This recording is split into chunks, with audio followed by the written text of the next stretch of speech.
Hello friends, अस्सलाम वालेकुम। क्या आप तुर्की की इस शख्सियत को जानते हैं? क्या आपको इसके कलम की अहमियत का अंदाज़ा है? क्या आपको मालूम है इस शख्स ने सिर्फ एक ड्रामा सीरीज़ बना के मगरब मीडिया को नाको चने चबा दिए हैं और मुसलमान नौजवानों में अपने इस्लाफ की इक़्तिदार और तालीमात को उजागर किया है। इस शख्सियत का नाम है सलाम मोहम्मद बुज़दाग। मगरब और अमेरिका ने पिछले 60-70 साल लगाकर मुसलमानों को फहश फिल्मों और खराफात ड्रामों और सीरीज़ में जकड़ लिया था, मगर तुर्की ने एक उर्तगल ड्रामा बनाकर मुसलमानों को अपनी तारीख का दिलदा बना दिया। उर्तगल ड्रामा 60 मुल्कों में तर्जुमे के साथ नशर हो रहा है। उर्तगल ड्रामा इस वक्त दुनिया में सबसे ज़्यादा देखने वाला ड्रामा है।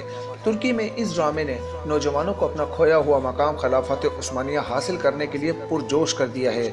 अमेरिकी और वाशिंगटन पोस्ट ने इस ड्रामे को खामोश एटम बम कहा है। उर्दगान ने ये ड्रामा बनाकर मुस्लिम उम्मा को आलिम कुफर के खिलाफ यकजा करने की कोशिश कर दी है। उम्मत मुस्लिमा का एक हीरो जिसका नाम है तैयब उर्दगान।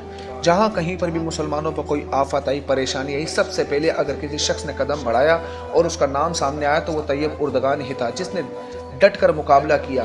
मगरबी ताकत इसलिए खिलाफत उस्मानिया से डरती हैं कि अगर आप उसकी तारीख को उठाकर पढ़ें तो उसने कभी मगरिब के आगे अपने घुटने नहीं टिकाए, और यही वजह थी कि खिलाफत उस्मानिया को ख़त्म किया गया। अगर आप इस ड्रामे के पस मंज़र को देखें तो इसमें यही दिखाया गया है कि मुसलमान सिर्फ ला इलाहा इल्लल्लाह मुहम्मद रसूलुल्लाह की ताकत से लड़ा है। तो फ्रेंड्स, आज का वीडियो पैगाम आपको कैसा लगा कमेंट बॉक्स में हमें अपनी राय ज़रूर दीजिएगा।